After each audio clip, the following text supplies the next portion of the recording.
موضوع الدرس التحديدات للكفار والمشركين، سورة تبت، تفسیر ابن کثیر۔ الحمد للہ رب العالمین، والصلاة والسلام على اشرف الانبیاء وسید المرسلین سیدنا محمد وعلى آلہ واصحابہ اجمعین۔ اللهم صل على سيدنا محمد وعلى آل سيدنا محمد كما صليت على إبراهيم وعلى آل إبراهيم في العالمين إنك حميد مجيد۔ أعوذ بالله من الشيطان الرجيم، بسم الله الرحمن الرحيم۔ تبت يدا أبي لهب وتب، ما أغنى عنه ماله وما كسب، سيصلى نارا ذات لهب، وامرأته حمالة الحطب، فی جیدہا حبل من مسد۔ سورۃ تبت اور اس کا دوسرا نام سورۃ المسد بھی ہے،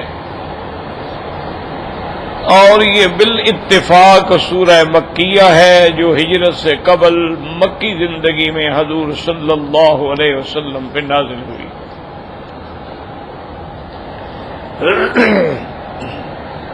اس کے اسباب نزول کے بارے میں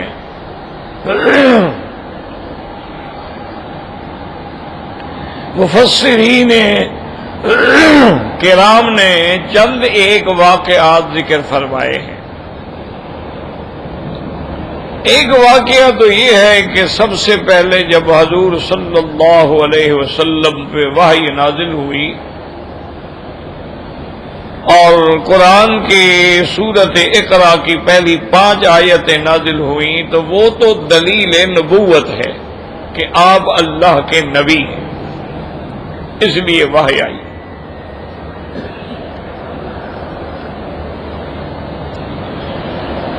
اور اس کے بعد پھر جب اللہ تبارک و تعالی نے آپ پر سورۃ المدثر نازل فرمائی، یا ایھا المدثر قم فانذر، تو اب مقام رسالت بھی آ گیا، چونکہ اللہ کے رسول جو ہیں ان کی وظائف رسالت میں ہے کہ وہ رسلا مبشرین و منذرین، ایمان والوں کو وہ خوشخبری دیتے ہیں اور کافروں کو اللہ کے عذاب سے ڈرانے والے ہوتے ہیں۔ اسی لیے اللہ نے قرآن میں فرمایا ہے وَإِن مِّنْ أُمَّةٍ إِلَّا لَهَا نَذِيرٌ، کوئی امت ایسی نہیں گزری جس میں ہم نے ڈرانے والا پیغمبر نہ بھیجا ہو۔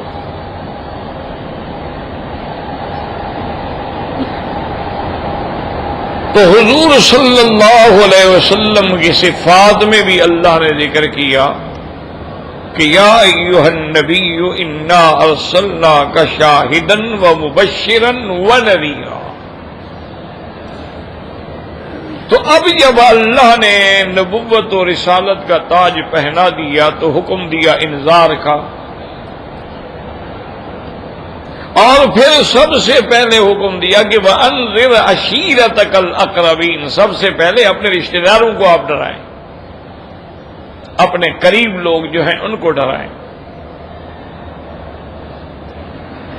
تو اسی ضمن میں علماء نے لکھا ہے کہ حضور صلی اللہ علیہ وسلم نے اس دور کے رواج کے مطابق دعوت دی اور اس میں سارے قریش کے سرداروں کو بلایا۔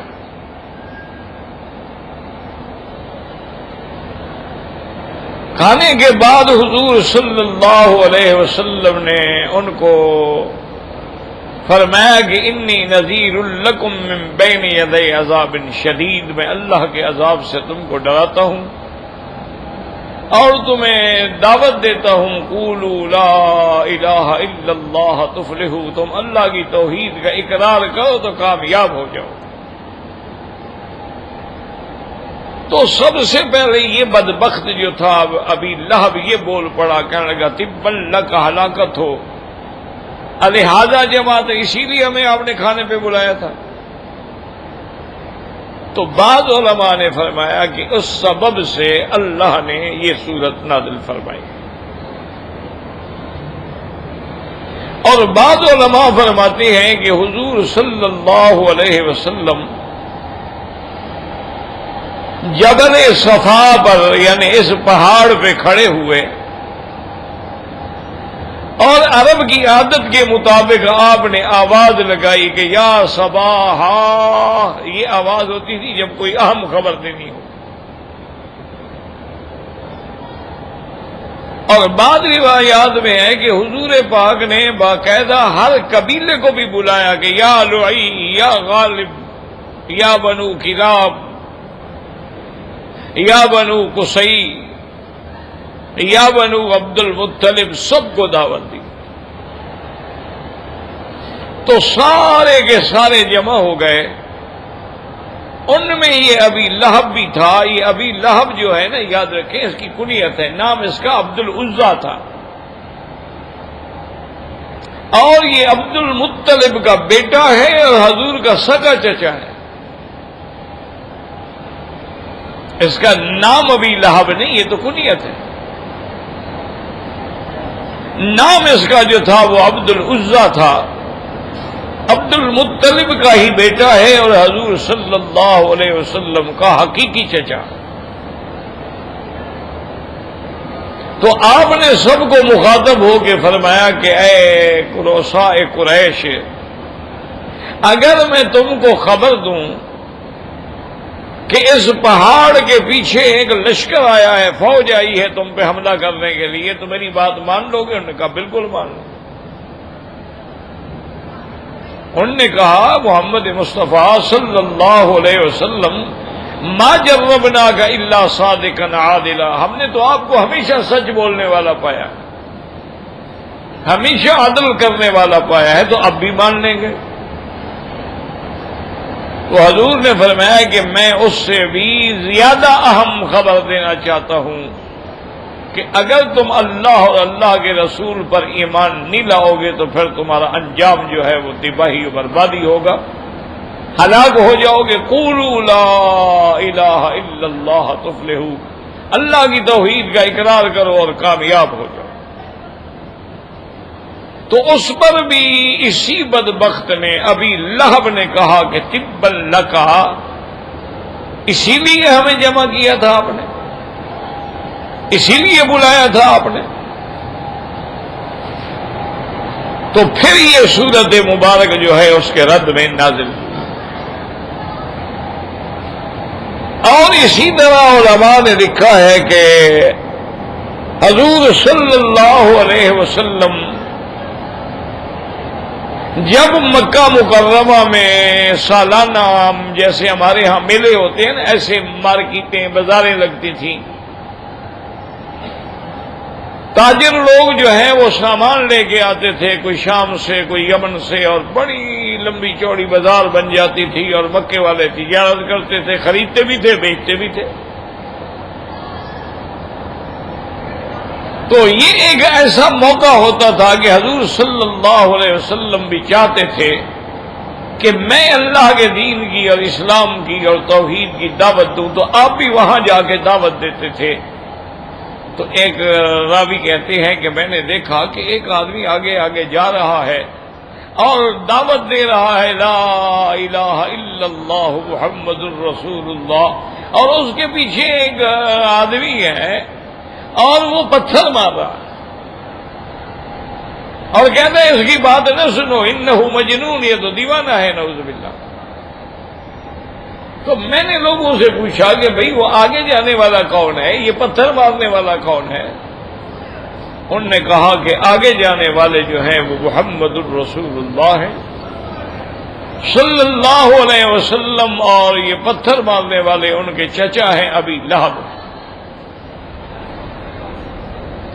تو اس زمانے میں بھی یہ صورت مبارک جو ہے وہ نازل ہوئی.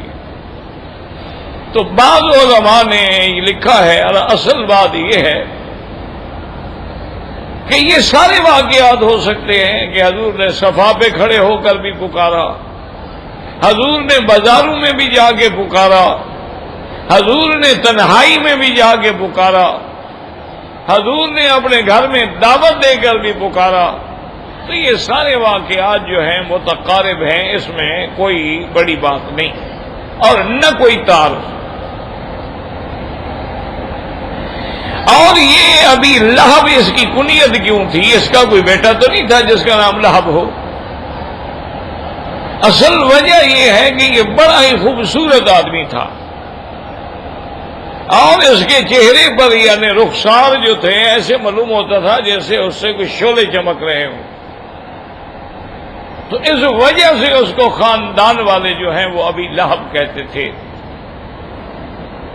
اور اس کی بیوی جس کا ذکر اسی صورت کے اندر ہے اس کا نام اروا تھا اور کنیت اس کی ام جمیل تھی. وہ بھی اپنے دور میں یعنی سب سے خوبصورت عورت شمار کی جاتی تھی. لیکن یہ سارا خاندان جو ہے ابھی لہب بھی، اس کی بیوی بھی، اس کے بیٹے بھی، یہ سب دشمن تھے محمد مصطفیٰ صلی اللہ علیہ وسلم. وہ اسی کا ہی ایک بیٹا تھا عتبہ، جس بدبخت نے اتنی بڑی گستاخی کی کہ حضور صلی اللہ علیہ وسلم کی طرف چہرہ کر کے تھوک دیا، نعوذ باللہ. حضور صلی اللہ علیہ وسلم بھی جلال میں آئے اور آپ نے بددعا کی کہ اللہم سلط علیہ کلبا من کلابک، کہ یا اللہ اس بدبخت پہ کوئی جنگل کا کتا مسلط کر دے. کیوں کتے کو کتے سے مارا جائے تو زیادہ بہتر ہے نا، انسان کیوں مارے؟ تو کہتے ہیں کہ وہ باوجود دشمنی رکھنے کے ڈرتے تھے کہ حضور کی بددعا لگ نہ جائے. تو ایک تجارت کے موقع پر سفر میں تھے اور وہ عتبہ بھی ان کے ساتھ تھا. تو اس نے اپنے ساتھیوں سے کہا کہ بھئی مجھے حضور محمد مصطفیٰ صلی اللہ علیہ وسلم کی بددعا کا خوف ہے، تو ایسا کریں کہ سامان ہم اکٹھا کر لیتے ہیں اور ایک مچان بنا لیتے ہیں، میں اس پہ سو جاؤں گا، آپ ارد گرد سو جائے، اور ساتھ ہی پھر ہر آدمی اپنے اپنے اونٹ بھی بٹھا دے گا تاکہ کوئی جنگل کا جانور جو ہے وہ مجھ پہ حملہ نہ کر سکے. یہ انتظام کر کے سو گئے. لیکن قدرت جو فیصلہ کر چکی ہوتی ہے اس کو تو کوئی نہیں ٹال سکتا. اللہ کی شان ہے کہ جنگل سے شیر نکلا اور شیر دیکھ کے اونٹ بھی خاموش رہے، یعنی اونٹوں نے بھی آواز نہیں نکالی. ورنہ جب اونٹ کوئی ایسا شیر اور خطرناک جانور دیکھ لیں تو اونٹ بھی تو کھڑے ہو جاتے ہیں، بلبلا اٹھتے ہیں، لیکن اونٹ بھی خاموش رہے. اور وہ شیر بھی آگے پورا چکر لگایا اور سب بندوں کے قریب آ کے ان کے منہ کو سونگھتا تھا. تو اسے احساس ہوا کہ بھی ان میں وہ دشمن مصطفیٰ نہیں ہے. اسی لیے علماء نے، اولیاء اللہ نے فرمایا ہے کہ جس کے دل میں حضور صلی اللہ علیہ وسلم کی محبت ہوتی ہے اس کے اندر اللہ خوشبو پیدا کرتے ہیں، اور جس کے اندر حضور کا بغض ہوتا ہے تو ان کے اندر ایک بدبو پیدا ہوتی ہے، اور جتنا بغض زیادہ ہوگا اتنا بدبو زیادہ ہوگا، اور حضور سے جتنی محبت زیادہ ہوگی اتنی خوشبو زیادہ ہوگی. تو اہل اللہ فرماتے ہیں کہ اللہ والے تو ان چیزوں کو محسوس بھی کر لیتے ہیں، ان کو محسوس ہو جاتا ہے کہ یہ بندہ جو ہے اس میں خوشبو ہے اللہ کے ذکر کی، اس کے اندر خوشبو ہے حب رسول اللہ صلی اللہ علیہ وآلہ آلہ واصحابہ وسلم کی. تو انہوں نے لکھا ہے کہ وہ شیر جو تھا وہ چکر لگا کے پیچھے ہٹا اور پھر دوڑ کے آیا اور ایسی چھلانگ لگائی کہ وہ جو مچان کے اوپر سویا ہوا تھا دشمن رسول اتبا سیدھا اس میں ٹوٹ پڑا، ومزقہ، اس کو ٹکڑے ٹکڑے کر ڈالا۔ حضور صلی اللہ علیہ وسلم کی جو دعا تھی وہ پوری ہو گئی کہ آپ نے جو دعا فرمائی تھی اللہم ممزقہ کل ممزق، یہ سارا نظام اللہ کے ہاتھ میں ہے۔ دیکھیں قریبی سکا چچا ہے اور حقیقی چچا ہے، لیکن سب سے بڑا دشمن ہے۔ حضور صلی اللہ علیہ وسلم کو ایذا دینا چاہتا ہے، اللہ نے ہدایت سے بھی محروم کر دیا۔ ورنہ ابھی یہ چند دن قبل اسی ملک میں دفاع عن رسول صلی اللہ علیہ وسلم کے نام پر کانفرنس ہوئی جس میں بڑے بڑے علماء کو بلایا گیا، تو اس میں وہ آدمی بھی آیا ہے جس نے حضور کی شان میں توہین کی تھی اور کارٹون بنائے تھے حضور کے خلاف۔ اللہ کی شان دیکھیں گے وہ مسلمان ہو گیا، وہ بھی آیا اور اب وہ جو حضور کی دشمنی کر رہا تھا اب دفاع عن رسول صلی اللہ علیہ وسلم کر رہا ہے۔ تو یہ اللہ تعالی کا نظام ہے، وہی اس کی ذات مقلب القلوب ہے، وہ چاہے تو ہدایت عطا فرما دیں اور چاہے تو ہدایت سے دور فرما دیں۔ دیکھیں یعنی یہ قریبی چچا ابی طالب چچا بھی ہے، محسن بھی ہے۔ ابی لہب تو جو دشمن ہے، لیکن ابی طالب جو ہے وہ تو حضور صلی اللہ علیہ وسلم کا محسن بھی ہے، لیکن اس کو بھی اللہ کی قدرت ہے کہ اسلام کی دولت نصیب نہ ہوئی۔ تو اس لیے علماء نے فرمایا ہے کہ یہ سورت مبارک جو ہے اسی دشمن کی جواب میں اللہ تبارک و تعالی نے نازل کی ہے، اور یہ میرے اللہ کا وعدہ ہے۔ اللہ نے خود قرآن میں فرما دیا ہے کہ میرا محبوب انا کفیناک من المستہزئین، آپ سے جو استہزاء کریں گے، آپ سے جو دشمنی کریں گے، آپ پر جو الزام لگائیں گے، آپ پر جو عیب لگائیں گے، ان کا جواب میں خود دوں گا، اس کا دفاع میں خود کروں گا اپنے نبی صلی اللہ علیہ وسلم کی ذات کے لیے۔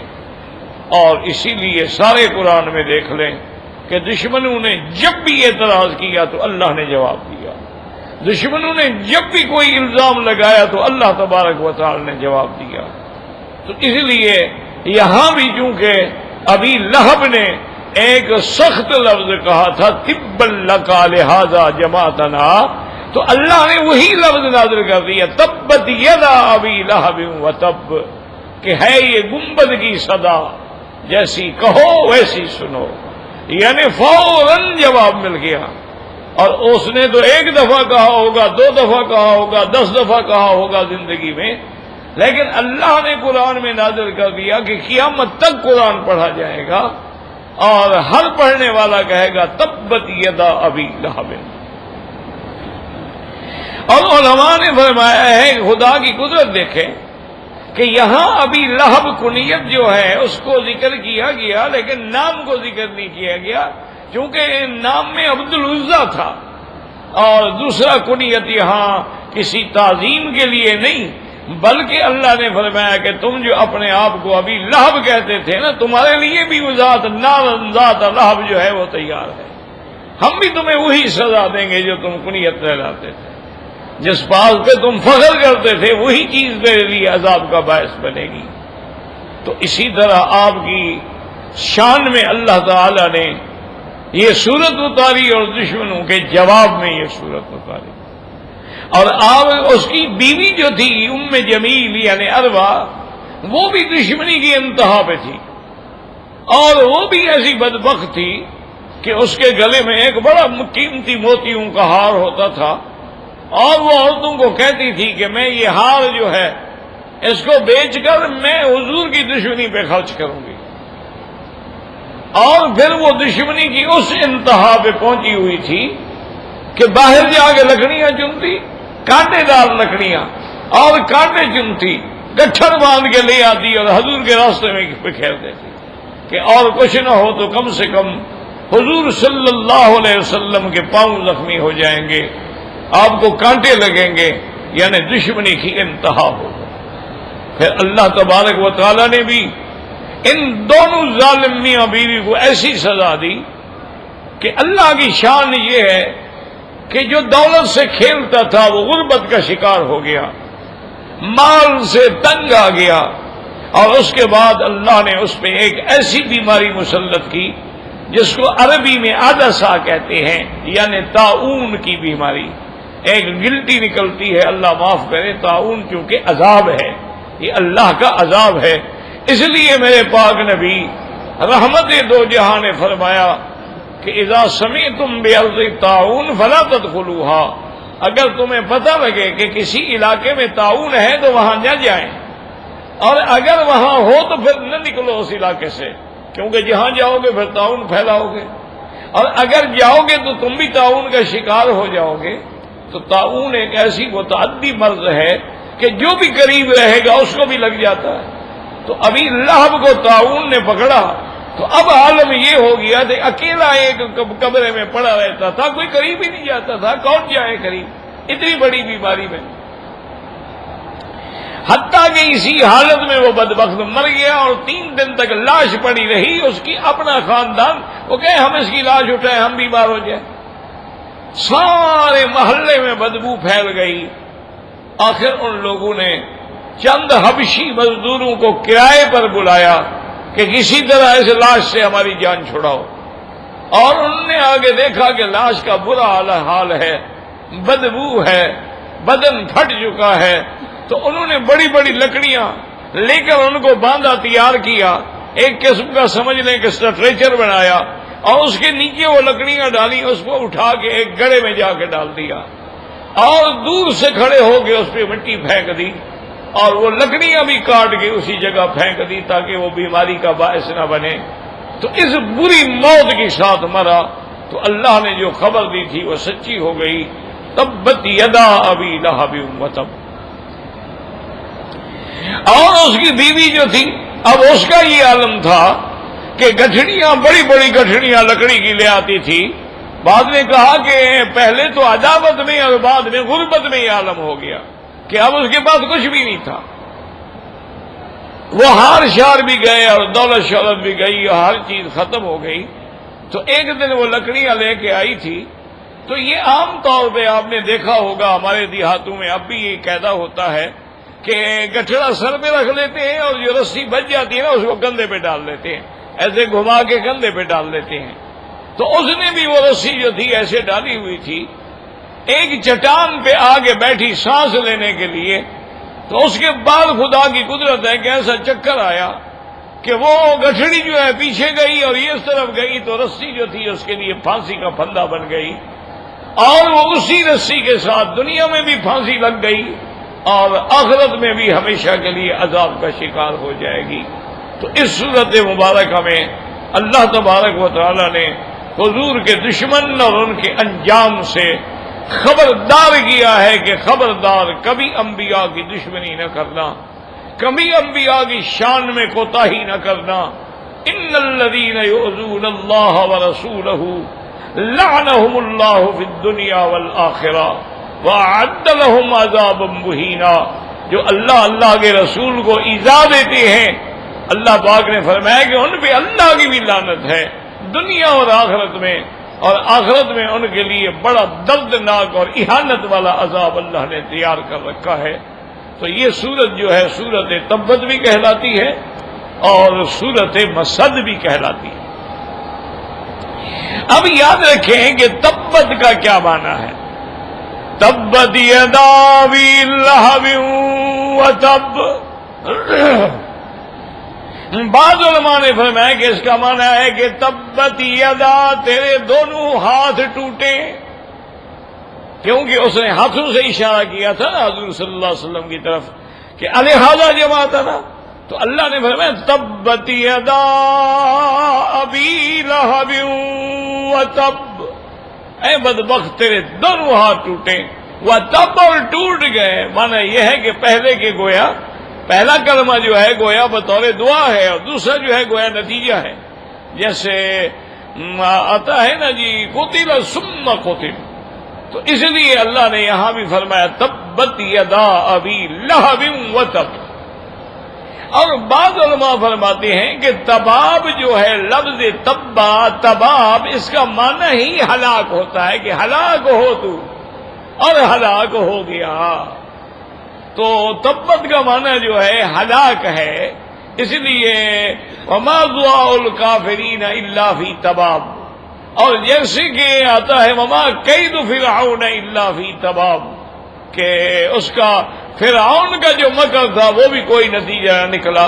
تو اس لیے اس کا معنی علماء نے ہلاک بھی فرمایا ہے کہ اللہ نے فرمایا کہ تیرے دونوں ہاتھ ٹوٹے اور ٹوٹ گئے، ہلاک ہو گیا ابھی لہب جو ہے. اور بعض علماء نے فرمایا تبت کا معنی خسرت، ٹوٹے میں پڑا، واقعی ٹوٹے میں پڑا، نہ دنیا رہی نہ آخرت رہی. نہ دنیا ملی جس اولاد پہ اور جس کمائی پہ اور دولت پہ ناز کرتا تھا، وہ دولت بھی ختم ہو گئی اور آخرت بھی ختم ہو گئی. تو بعض علماء فرماتے ہیں کہ اس کا معنی خسرت بھی ہے کہ ٹوٹے میں پڑ گیا. تبت یدا ابی لہب وتب. تو سارے معنی جو ہے نا یاد رکھیں، یہ قریب اس کو کہتے ہیں متقاربۃ المعنی، یعنی ایک دوسرے کے قریب ہے، یہ تعارض نہیں ہوتا ہے. اصل میں یہ سمجھانے کے لیے تفاسیر ہوتی ہیں، کیونکہ یہ لفظ قرآن میں استعمال ہوا ہے غیر تطبیب، تو وہاں مانا کیا گیا غیر تخسیر. اسی طرح وما کید فرعون الا فی تباب، تو یہ قرآن میں لفظ جو استعمال ہوا ہے، اس لیے بعض علماء نے اس کا ایک معنی لیا ہے اور بعض علماء نے اس کا دوسرا معنی لیا ہے. اس لیے اللہ تبارک و تعالی ارشاد فرماتی ہے تبت یدا ابی لہب وتب ما اغنی عنہ مالہ وما کسب. اللہ نے فرمایا اس کو کوئی فائدہ نہ دیا، نہ اس کے مال نے اور نہ جو اس نے کمایا تھا، کچھ بھی کام نہ آیا. دنیا میں بھی کام نہ آیا اور آخرت میں تو ویسے بھی کچھ کام نہیں آتا. یوم لا ينفع مال ولا بنون، آخرت میں تو نہ مال نفع دے گا نہ اولادیں نفع دیں گی. تو اس لیے اللہ نے فرمایا کہ اسی جگہ ما اغنا عنہ مالہ وما کسب سیصلی نارا، وہ داخل ہوگا آگ میں، ایسی آگ بھڑکنے والی، ذات لہب، بڑے بڑے شعلے اگلنے والی آگ. تو اللہ نے سزا بھی وہ دی جس پہ وہ فخر کرتا تھا. اسی لیے آپ دیکھیں کہ قرآن پاک میں موسیٰ علیہ السلام جب فرعون کے پاس گئے اور فرعون کو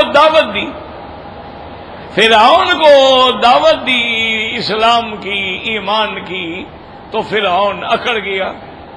اور فرعون اس کے بعد کہنے لگا کہ دیکھو یہ آدمی میرا مقابلہ کر رہا ہے، وَهَٰذِهِ الْأَنْهَارُ تَجْرِي مِن تَحْتِي، یہ دیکھو میرے محلات کے نیچے نہریں بہ رہی ہیں. اور موسیٰ علیہ السلام اور اس کے بھائی کے پاس تو رہنے کا ٹھکانہ بھی نہیں ہے، یہ میرا مقابلہ کرے گا. تو اس نے فخر کیا تھا اپنے نہروں پہ کہ دیکھو میرے محل کے نیچے دریا بہ رہے ہیں. اللہ نے اس کو عذاب بھی وہی دریا والا دیا کہ جن نہروں پر اور جن دریاؤں پہ تم فخر کر رہے ہو، ہم اسی دریا میں تمہیں غرق کریں گے، اسی دریا میں تمہیں عذاب پکڑے گا. تو اللہ تبارک و تعالی نے ان کو عذاب بھی وہی دیا جس چیز پہ وہ فخر کرتا تھا. تو اس لیے ہمیشہ یاد رکھیں کہ اللہ تبارک و تعالی کی شان ہے کہ وہ اپنے دشمنوں کو جس چیز سے چاہے عذاب دے. لیکن فرمایا سیصلی نارا ذات لہب وامرأتہ حمالۃ الحطب. اس لیے میں نے کئی دفعہ عرض کیا ہے کہ قرآن پاک کسی عورت کا نام نہیں لیتے ہیں. ہمیشہ یاد رکھو اللہ نے کبھی کسی عورت کا نام نہیں لیا قرآن میں، صرف بی بی مریم کا نام ہے. اس کی وجہ یہ ہے کہ عیسیٰ علیہ السلام کا والد نہیں ہے، اللہ نے ان کو بغیر باپ کے پیدا کیا، تو ان کی نسبت ماں کی طرف گئی عیسیٰ ابن مریم، تو اس لیے بی بی مریم کا نام آیا ہے. ورنہ حضور صلی اللہ علیہ وسلم کی ازواج مطہرات ہیں تو اللہ نے نام نہیں. یا ایھا النبی قل لازواجک و بناتک، ازواج اور بنات نام نہیں ہے. اسی لیے اللہ تبارک و تعالی نے مثال دی، ضرب اللہ مثل للذین کفروا امرأۃ نوح و امرأۃ لوط. اللہ نے امرأۃ لوط نوح کی بیوی، لوط کی بیوی نام نہیں لیا ہے کہ نام اس کا کیا ہے. اسی طرح اللہ تبارک و تعالی نے ضرب اللہ مثل الذین آمنوا امرأۃ فرعون کی بیوی نام نہیں لیا ہے. تو یہ سنت اللہ ہے کہ وہ نام نہیں لیتے ہیں. وَأَوْحَيْنَا إِلَىٰ أُمِّ مُوسَىٰ أَنْ أَرْضِعِيهِ، تو موسیٰ علیہ السلام کی ماں کا نام نہیں دیا ہے. اور تو معنی یہ ہے کہ وہ عورتیں چاہے اللہ کی مومنات ہیں ان کا بھی نام نہیں لیا ہے، اور اگر دشمن ہے تو اس کا بھی نام نہیں لیا ہے. کیونکہ اس میں علماء نے فرمایا کہ اشارہ ہے کہ عورت کا باوجود جو ہے وہ اتنا محترم ہے کہ اس کے بدن کا بھی پردہ ہے، اس کے سر سے لے کر پاؤں تک پورے جسد کا بھی پردہ ہے، اور اس کے نام کا بھی پردہ ہے کہ اس کا نام بھی نہ لیا جائے. اسی لیے آپ دیکھیں یہاں اب بھی عرب میں تو یہ نام نہیں لیں گے، یا بنت فلان یا ام فلان یا کنیت سے پکاریں گے، لیکن نام نہیں لیتے ہیں. جو محدثین نے نام لیے ہیں وہ روایت کی مجبوری ہے، تاکہ ہمیں پتہ لگے کہ یہ حدیث کس نے روایت کی ہے. کیونکہ ورنہ تو نعوذ باللہ نام نہ ہو تو مجہولہ ہو جائے گی. اگر راوی مجہولہ ہو تو پھر کیسے فیصلہ کریں گے کہ کس نے روایت کی ہے.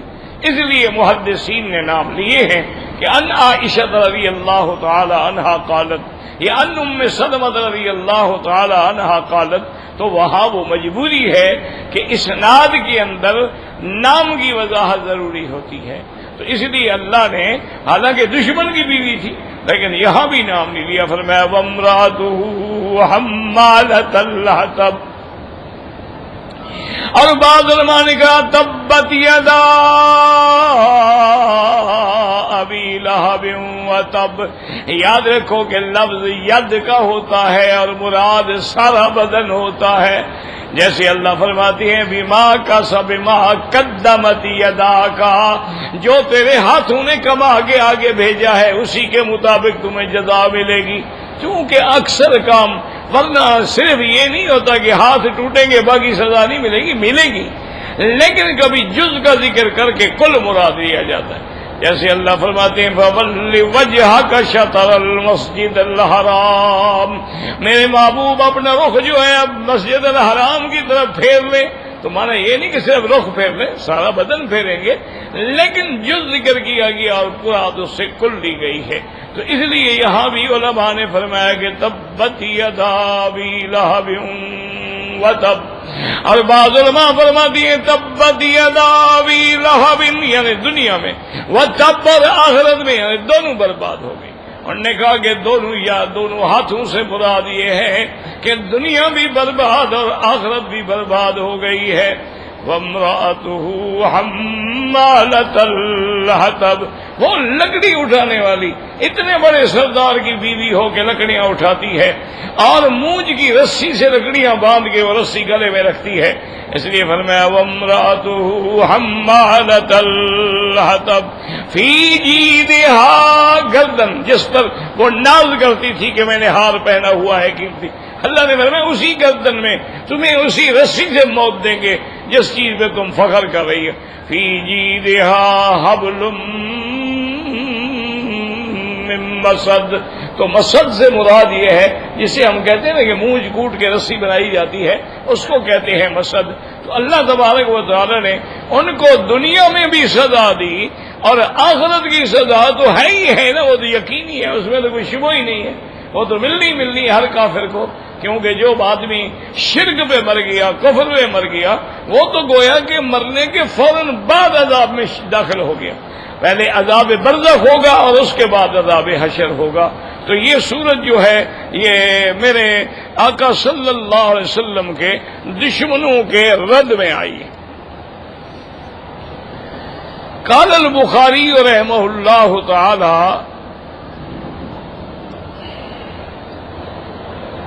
حدثنا محمد سلام قال حدثنا ابو معاویہ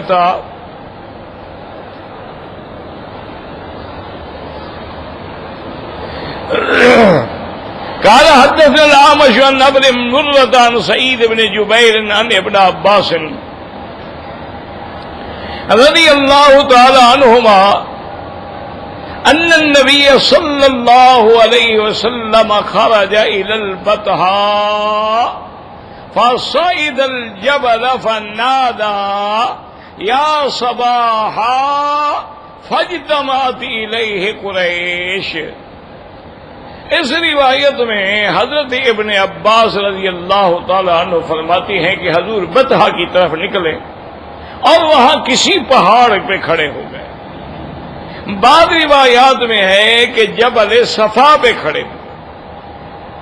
اور علماء نے فرمایا ہے کہ یہ بھی ممکن ہے کہ وہاں کھڑے ہو کر بھی دعوت دی ہو اور یہاں کھڑے ہو کر بھی دعوت دی ہو، کیونکہ توحید کی دعوت تو آپ ہر جگہ دیتے تھے، جیسے مینا میں بھی جا کے دعوت دیتے، حج کے موقع پر عرفات میں بھی جا کے دعوت دیتے تھے، خفیہ طریقے سے بھی دعوت دیتے تھے. اس لیے بیعت العقبہ جو ہے مدینہ منورہ والوں نے حج کے موقع پر 7 آدمیوں نے بیعت کی، پھر اگلے سال حج میں 70 ہو گئے. اور حضور پاک نے وہاں آواز دی بلند آواز سے یا صباحا فاجتمعت الیہ قریش. سب قریش جو تھے وہ اکٹھے ہو گئے. فقال ارأيتم ان حدثتكم ان العدو مصبحكم او ممسيكم وكنتم تصدقوني قالوا نعم. حضور نے فرمایا کہ اگر میں تمہیں بتلاؤں کہ بھئی تمہارا دشمن صبح یا شام آنے والا ہے، حملہ کرنے والا ہے، تو کیا تم میری اس بات کو مان لو گے؟ انہوں نے کہا بالکل مان لو. تو آپ نے فرمایا کہ اگر مانتے ہو کہ میں سچا ہوں، انی نذیر لکم بین یدی عذاب شدید، میں تم کو اللہ کے عذاب سے ڈراتا ہوں اور اسلام کی دعوت دیتا ہوں. فقال ابو لہب الہذا جمعتنا تبا لکا.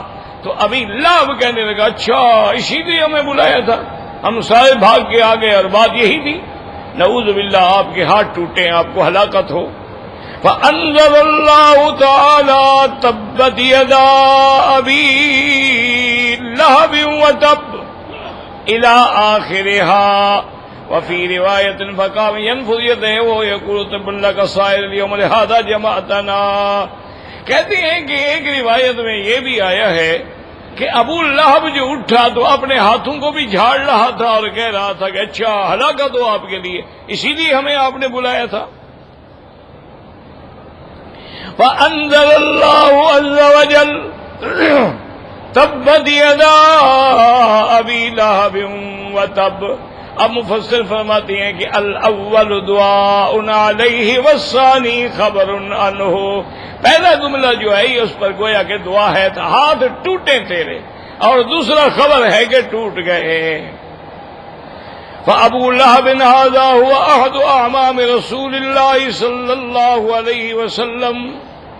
مفسر فرماتی ہے کہ یہ ابو لہب جو ہے حضور کے چاچا ہے، حضور کے چاچا خاندان میں سے ہے. وہ اسمہ عبد العزا ابن عبد المطلب، اس کا نام جو ہے عبد العزا ہے اور یہ عبد المطلب کا بیٹا ہے. وہ کنیت ہو ابو عتبہ، اس کی کنیت جو ہے ابو عتبہ ہے. وہ انما سمی ابا لہب لاشراق وجہہ، اس کو ابا لہب اس لیے کہتے تھے کہ اس کا چہرہ جو ہے وہ چمکتا تھا. وَكَانَ كَثِيرَ الْأَذِيَّةِ لِرَسُولِ اللَّهِ صلی اللہ علیہ وسلم وَالْبَغْضَةِ لَهُ وَالْإِزْدِرَاءِ بِهِ وَالتَّنَكُّصَ لَهُ وَلَدَيْهِ. اب مفسر فرماتے ہیں کہ یہ شخص جو تھا سب سے زیادہ حضور کو ایذا دینے والا تھا اور سب سے زیادہ حضور سے بغض رکھنے والا تھا، سب سے زیادہ حضور کی توہین و تنقیص کرنے والا تھا.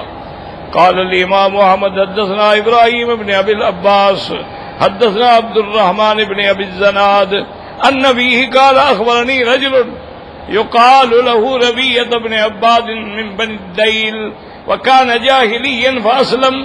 اب اس روایت میں آتا ہے وہ فرماتے ہیں کہ مجھے ایک شخص نے جس کا نام ربیعت ابن عباد تھا، یہ بنو دیل قبیلے سے تعلق رکھتا تھا، اور یہ اس وقت کی خبر ہے جب تک وہ اسلام نہیں لے آیا تھا، بعد میں وہ بھی مسلمان ہو گیا۔ قال رأيت النبي صلی اللہ علیہ وسلم بالجاہلیت فی سوق ذی المجاز، کہ میں نے حضور پاک کو کفر کے زمانے میں دیکھا تھا سوق ذی المجاز میں، وهو يقول أيها الناس قولوا لا الہ الا اللہ تفلحوا والناس مجتمعون علیہ۔ آپ دعوت دے رہے تھے کہ لوگوں اللہ کی توحید کا اقرار کرو، لوگ جمع ہو رہے تھے، وَوَرَاءَهُ رَجُلٌ وَذِيَّ الْوَجْهِ أَحْوَلُ ذُو غَدِيرَتَيْن، ان کے پیچھے ایک آدمی تھا جس نے دو زلفیں بھی رکھی ہوئی تھی، اور وہ کہہ رہا تھا انہ صابی کاذب نعوذ باللہ، یہ باپ دادے کے دین کو چھوڑنے والا ہے، جھوٹ بولتا ہے۔ یتبعہ ایسو صاحب، جہاں حضور جائیں وہ پیچھے جا رہا ہے۔ فسألت عنہ وقال ھذا عمہ ابو لہب، جب میں نے پوچھا تو انہوں نے کہا کہ یہ آپ کا چاچا ابو لہب ہے۔ ثم رواه عن شريح عن ابن ابي الزناد عن النبي وذكره قال ابو الزناد قلت ربيعة كنت صغيرا قال لا والله اني يومئذ لا اكل اني اظفر القربتا، کہ میں نے پوچھا کہ اس وقت تم چھوٹے تھے؟ انہوں نے کہا نہیں میں جوان آدمی تھا، میں سب سمجھتا تھا، اور میں تو پوری مشکیزہ بھی اٹھا لیتا تھا، یہ نہیں ہے کہ میں بچہ تھا۔ مجھے بالکل واقعہ یاد ہے کہ حضور توحید کی دعوت دے رہے تھے، اور آپ کا چچا دشمن جو ہے آپ پہ الزام بھی لگا رہا تھا، آپ کو صابی بھی کہہ رہا تھا، آپ کو کاذب بھی کہہ رہا تھا۔ تو بعض علماء نے سورت تبت کے نزول کا سبب یہ بھی لکھا ہے، واللہ اعلم۔ اصل میں اوپر چونکہ کام ہو رہا ہے نا جی، تو وہ آواز کا اثر ہوتا ہے نا، پھر بندہ بول نہیں سکتا ہے، مجبوری ہو جاتی ہے۔ الحمدللہ، انا للہ و انا الیہ راجعون۔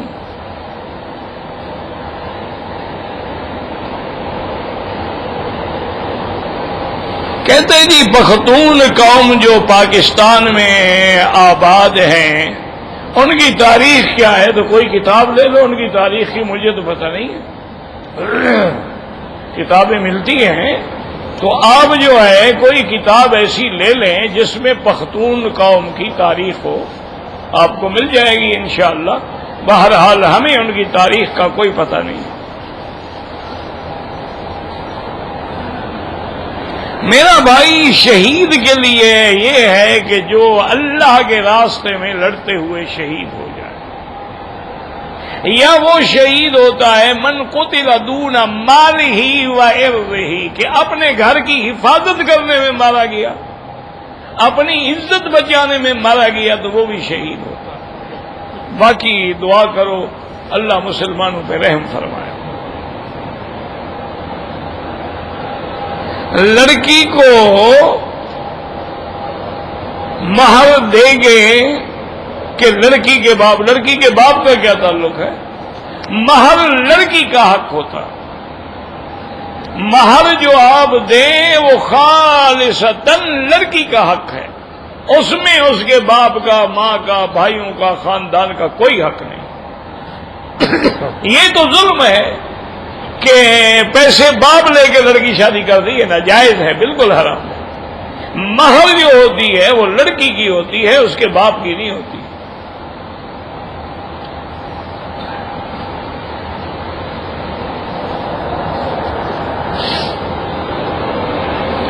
کہتے ہیں جی کہ نماز جنازہ میں ہم امام کی آخری رکعت میں شریک ہوئے، ٹھیک ہے، آپ بھی دعا پڑھنی شروع کر دیں جنازے کی، اور جب امام سلام پھیر لے تو آپ کی دو تکبیریں چھوٹ گئی، تو جلدی سے اللہ اکبر السلام علیکم السلام علیکم سلام پھیر لیں۔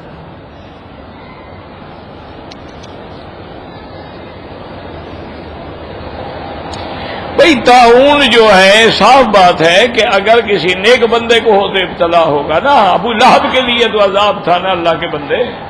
ہم ابی لہب کا ذکر کر رہے ہیں یا نیک بندوں کا ذکر کر رہے ہیں؟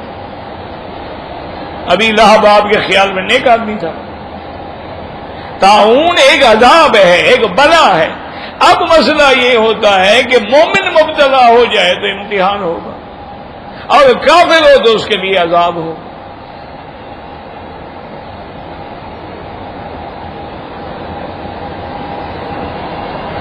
صحابہ کرام بالکل واقع آتا ہے کہ حضرت ابو عبیدہ بن الجراح لشکر کے ساتھ ایک علاقے میں تھے اور طاعون پھیلا. حضرت عمر آ رہے تھے. ان کو اطلاع دی گئی کہ ہمیں جانا چاہیے یا نہیں جانا چاہیے.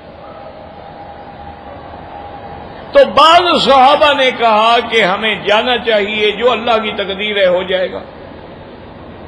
اور بعض نے کہا کہ ہمیں نہیں جانا چاہیے، جب ہمیں پتہ ہے کہ وہاں ایک عذاب ہے، طاعون ہے، وہ بلا ہے، تو لا تلقوا بأیدیکم الی التہلکہ، اپنے آپ کو ہلاکت میں نہ ڈالیں. حضرت عمر سوچتے رہے اور اس کے بعد فرمایا کہ ہم نہیں داخل ہوں گے. فوجوں کو حکم دے دیا ابھی واپس جانا ہے. تو کچھ صحابہ حضرت عمر کے پاس بھی آئے کہ تفروا عن قدر اللہ، اللہ کی تقدیر سے بھاگ رہے ہو. آپ نے فرمایا نفر من قدر اللہ الی قدر اللہ، جہاں جا رہے ہیں وہاں بھی تو اللہ کی تقدیر موجود ہے نا. تو تھوڑی دیر کے بعد ایک صحابی آئے، انہوں نے آگے حدیث سنائی کہ میں نے خود حضور سے سنا، حضور نے فرمایا کہ اذا سمعتم بأرض الطاعون فلا تدخلوها، اگر تم سنو کہ کسی جگہ طاعون ہے تو مت داخل ہوں، اور اگر اسی علاقے میں تم ہو تو فلا تخرجوا منها. اس میں حکمت تھی کہ باہر والے اندر نہ آئیں تاکہ وبا کا شکار نہ ہوں، اور اندر والے جو ہے باہر نہ جائیں تاکہ وبا پھیلاتے نہ جائیں. اور دوسرا یہ ہے کہ وہاں اندر والے جب مر جائیں گے تو کون جنازہ پڑے گا اگر سب بھاگ جائیں گے تو. اس لیے ہر چیز میں حکمت ہوتی ہے. باقی ہمیشہ یاد رکھیں کہ جتنے عذاب نازل ہوتے ہیں، اسی لیے بی بی عائشہ نے پوچھا تھا حضور صلی اللہ علیہ وسلم سے کہ یا رسول اللہ انہلک وفینا الصالحون، ہم لوگ ہلاک ہوں گے اور ہم میں اچھے لوگ بھی تو ہوں گے، اللہ والے بھی تو ہوں گے، مومن بھی تو ہوں گے. آپ نے فرمایا ہاں، جب اللہ کا عذاب آتا ہے تو سب پس جائیں گے، پھر جب قیامت ہوگی تو ہر آدمی اپنے عمل پہ کھڑا ہوگا.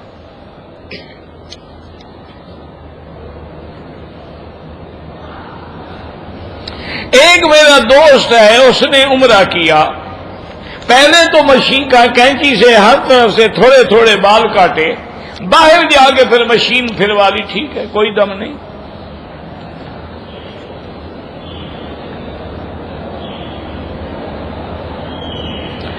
اگر عمرے میں، طواف میں یا صفا کے دوران نماز کا وقت ہو جائے، پہلے نماز پڑھو. نماز پڑھ کے اپنے طواف اور صفا کو پورا کرو. فارغ ہونے کے بعد پھر طواف کی 2 رکعت پڑھو، پھر جو سنتیں باقی ہیں وہ ادا کرو.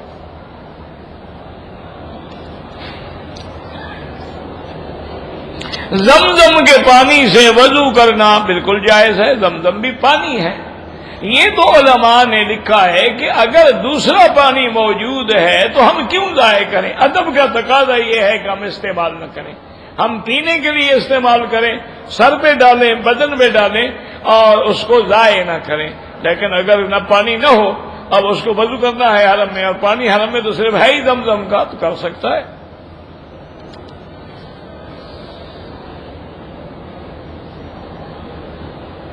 ہم آئے ہیں نوکری کرنے کے لیے اور احرام باندھ کے نہیں آئے مکے میں، تو امام ابو حنیفہ رحمت اللہ علیہ کے نزدیک تو تم عمرہ بھی کرو اور ایک بکری دم بھی ادا کرو.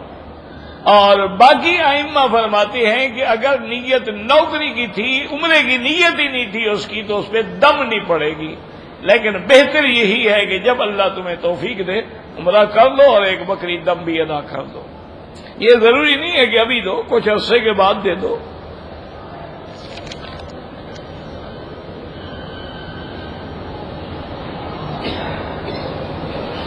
بہرحال آپ نے اپنے بھائی کا بچہ پالا ہے، مجبوراً یہاں لانے کے لیے آپ نے اپنا بیٹا لکھوایا ہے، لیکن اس کے نام کے ساتھ باپ کا نام رہے گا ہمیشہ، یاد رکھیں. اسی لیے حضور پاک نے حضرت زید کو جب بیٹا بنایا تھا تو زید ابن محمد کہلاتے تھے کہ زید محمد مصطفیٰ کا بیٹا ہے.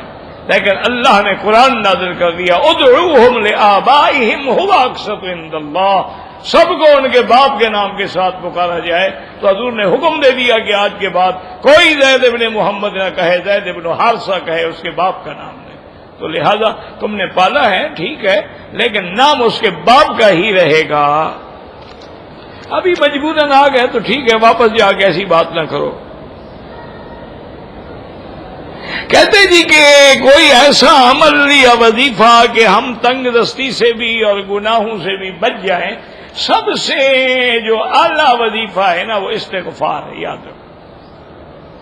استغفار ایک اتنی بڑی نعمت ہے کہ اولاد نہ ہو تو اس کی برکت سے اللہ اولاد دیتے ہیں، مال میں کمی ہو مال بڑھا دیتے ہیں، علاقے میں قحط پڑا ہو اللہ بارشیں عطا فرما دیتے ہیں۔ یہ قرآن کا مسئلہ ہے، قل تستغفروا ربکم انہ کان غفارا یرسل السماء علیکم مدرارا ویمددکم باموال وبنین ویجعل لکم جنات ویجعل لکم انہارا۔ تو آپ جو ہے نا جی روزانہ کوشش یہ کریں کہ استغفار پڑھنے کے لیے سب سے افضل وقت جو ہے وہ تہجد کا وقت ہوتا ہے، کیونکہ مومنوں کی صفت یہ ہے کہ وبالاسحار ہم یستغفرون۔ اللہ فرماتا ہے کہ سحر کے وقت میں وہ مجھ سے اپنے گناہوں کی معافی چاہتے ہیں۔ تو جب گناہوں کی معافی مل گئی پھر سب کچھ مل گیا، پھر دنیا بھی مل جاتی ہے، پھر آخرت بھی بن جاتی ہے۔ تو زیادہ سے زیادہ استغفار پڑھیں اور زیادہ سے زیادہ حضور صلی اللہ علیہ وسلم پہ درود شریف پڑھا کریں۔ اور درود افضل وہ ہے جو نماز میں پڑھتے ہو، جس کو درود ابراہیمی کہتے ہیں۔ تو انشاءاللہ ان دو چیزوں سے اللہ تبارک و تعالی ساری مشکلات جو ہیں وہ حل فرما دیں گے۔ واللہ اعلم۔ ربنا تقبل منا انک انت السمیع العلیم وتب علینا انک انت التواب الرحیم۔ اللهم انت ربي لا اله الا انت الاحد الصمد الفرد الذي لم يلد ولم يولد ولم يكن له كفوا احد۔ اللهم انت ربي لا اله الا انت الحنان المنان بديع السماوات والارض يا ذا الجلال والاكرام۔ اللهم سلمنا ولا تسلمنا وامنحنا ولا تمتحنا، اللهم اكرمنا ولا تهنا، اللهم زدنا ولا تنقصنا، اللهم اعطنا ولا تحرمنا، اللهم آثرنا ولا تؤثر علينا، اللهم اجعلنا في زمانك وأمانك وإحسانك، اللهم فرج هم المهمومين، نفس كرب المكروبين، واقض الدين عن المدينين، واشفنا واشف مرضانا ومرضى المسلمين، واشفنا واشف مرضانا ومرضى المسلمين، واشفنا واشف مرضانا ومرضى المسلمين، اللهم اشفنا واشف مرضانا وارحم موتانا واستجب دعاءنا ولا تخيب رجاءنا برحمتك يا ارحم الراحمين، اللهم اجعل لنا وللمسلمين من كل هم فرجا ومن كل ضيق مخرجا ومن كل بلاء عافيا، وصلى الله تعالى على خير خلقه سيدنا محمد وعلى آله وأصحابه أجمعين۔ اللهم صل على سيدنا محمد وعلى آل سيدنا محمد كما صليت على إبراهيم وعلى آل إبراهيم إنك حميد مجيد۔